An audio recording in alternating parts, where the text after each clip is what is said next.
L'événement qui nous réunit est solennel et historique en ce qu'il constitue une étape importante dans la consolidation des liens séculaires, géographiques et culturels qui unissent nos peuples.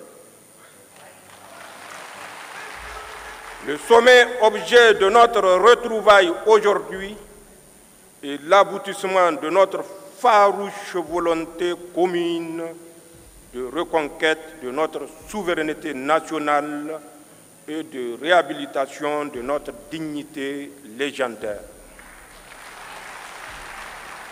Il se situe dans la droite ligne de l'adoption le 16 septembre 2023 de la charte du Liptako-Gourma instituant l'Alliance des États du Sahel. Mesdames et Messieurs, l'approbation formelle du traité portant création de la Confédération Alliance des États du Sahel AES consacrera ainsi l'aboutissement des aspirations de nos populations à sceller sur le socle de notre espace sahélien une union d'États partageant les mêmes défis et les mêmes ambitions, en un mot, le même destin. En effet, la formation de l'Alliance des États du Sahel a déjà permis d'édifier autour du Burkina Faso, du Mali et du Niger une coalition solide basée sur une architecture de défense commune et une mutualisation des moyens nourris par une solidarité fusionnelle à l'image de celles manifestées par les autorités et les peuples du Burkina et du Mali face à l'agression armée projetée par la CEDEAO contre le Niger. La constitution de ce front a dissuadé les velléités de déstabilisation de notre pays et je tiens à réitérer mon sentiment de profonde gratitude à l'endroit de mes frères Ibrahim Traoré et Assimi Goïta pour cette preuve manifeste de solidarité agissante. Mon pays vous rend un vibrant hommage pour cette prise de position. Aujourd'hui, ce front constitue le rempart contre lequel s'écrasera tout projet d'agression contre la Confédération de l'Alliance des États du Sahel. À cet égard, il me plaît de constater que le volet défense-sécurité de l'Alliance des États du Sahel connaît déjà des avancées significatives avec la mise en place de la force conjointe des États du Sahel.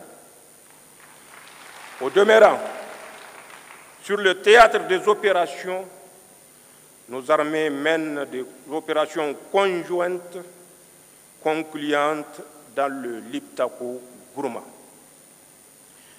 Monsieur le Président Goïta et Traoré, la Confédération Alliance des États du Sahel va s'édifier donc sur un substrat qui assure la protection des populations contre toute menace d'agression terroriste, rébellion, banditisme armé ou tout acte hostile venant de l'extérieur. Je demeure convaincu que dans le contexte géopolitique actuel, l'Alliance des États du Sahel constitue le seul regroupement sous-régional efficient dans le domaine de la lutte contre le terrorisme, la CEDEAO ayant brillé par son déficit d'implication dans cette lutte. De ce fait, l'Alliance des États du Sahel seule nous permet de faire face aux menaces terroristes comme aucune autre structure régionale ou internationale ne l'a fait auparavant.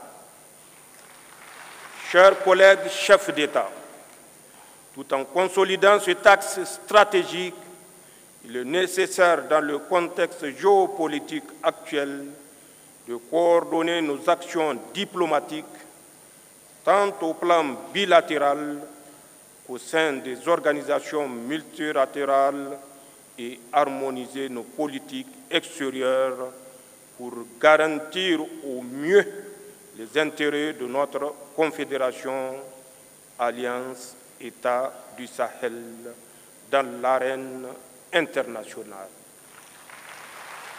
D'ores et déjà, des succès diplomatiques significatifs sont enregistrés, comme en témoigne le retour en force de nos États sur l'échiquier international, la reprise de la coopération avec les partenaires bilatéraux et multilatéraux, ainsi que la conclusion des partenariats stratégiques nouveaux.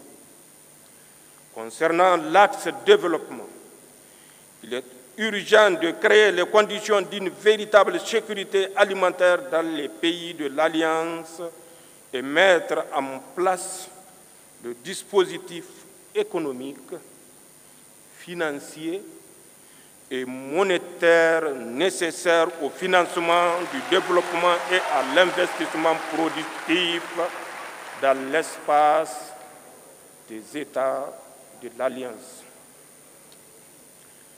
L'essor économique de nos États réside également dans l'industrialisation en vue de la transformation sur place de nos produits et de nos richesses en ressources naturelles. De même que la solidité de notre confédération repose sur notre capacité à édifier les infrastructures d'interconnexion, routes, compagnies aériennes, réseaux ferroviaires, ainsi que des projets structurants dans le domaine de l'agroalimentaire, des industries extractives et de l'énergie.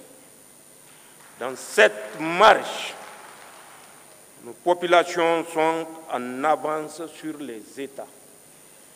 En témoigne l'engouement suscité chaque jour par l'Alliance des États du Sahel auprès de nos jeunes et de nos femmes.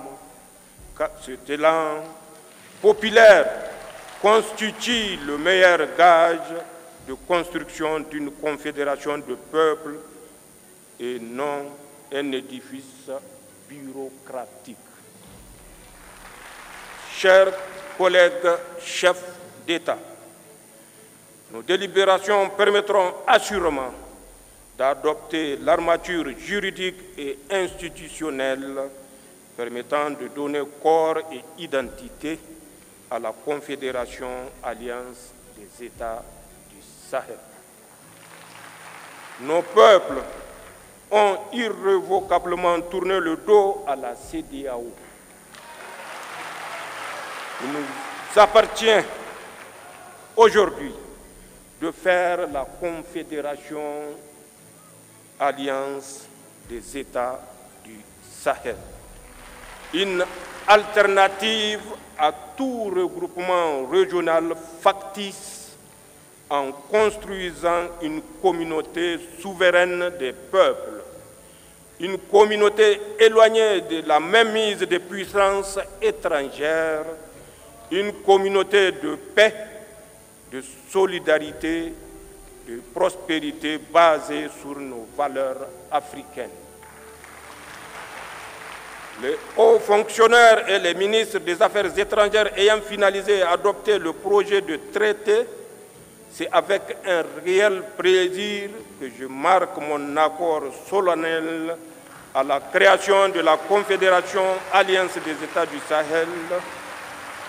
J'approuve également le projet de règlement intérieur du Collège des chefs d'État de la Confédération Alliance des États du Sahel. Le Niger, par ma voix, s'engage à œuvrer inlassablement à la bonne marche de notre confédération. C'est sur ces notes d'engagement et d'espoir que je déclare ouvert le premier sommet des chefs d'État de l'Alliance des États du Sahel.